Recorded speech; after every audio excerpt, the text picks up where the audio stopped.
Okay, so we're going to look at an attack sequence from the guard responding to his attack, actually. So I start with Leo in my guard.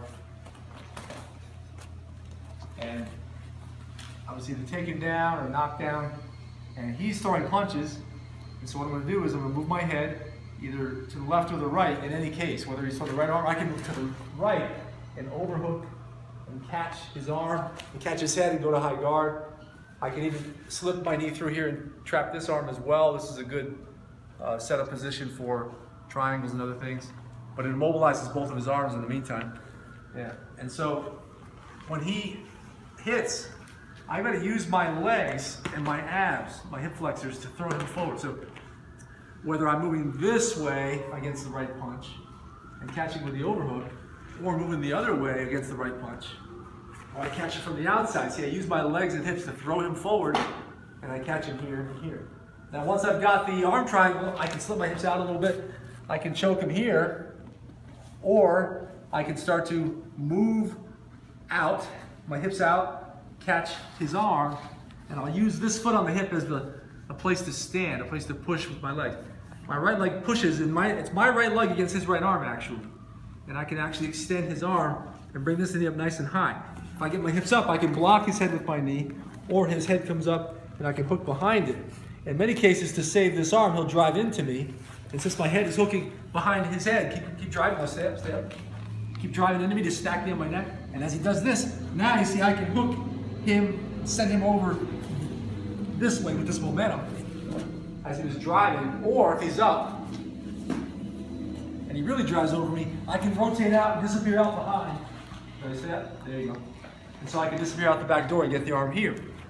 All right, so you can rotate if it really stacks you really high. The first time, actually, he stacked me so high that it was really the position to do the spin through, though I wanted to demonstrate the roll. So from here, he throws that arm, that punch, and I moved out to the outside. I catch his neck, my hips go out. I'm in position to choke him. Maybe I'm not getting it for some reason. Sometimes the shape of his shoulders makes it hard to get this choke, especially from the guard. So then I hook his arm right here. My foot is on his hip.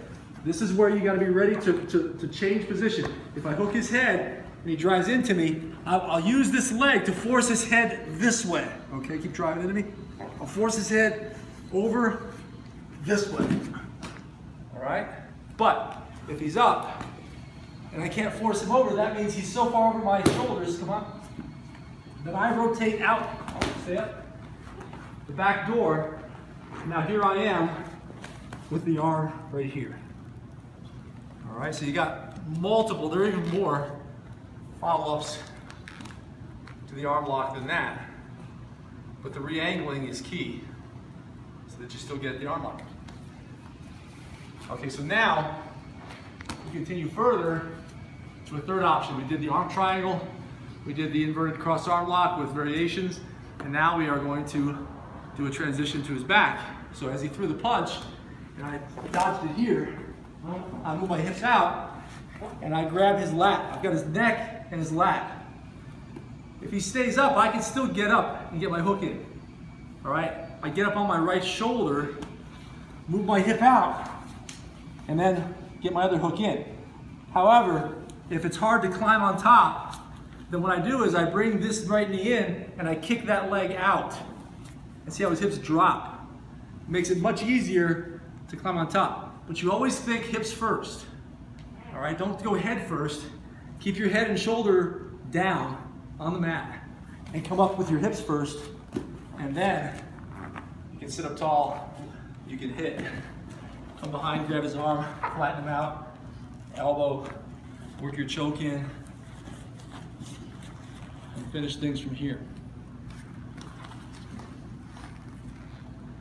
Okay, so all of this is predicated on the initial punches from the guard where I am moving my hips, moving my head, getting outside of that arm or inside with the overhook.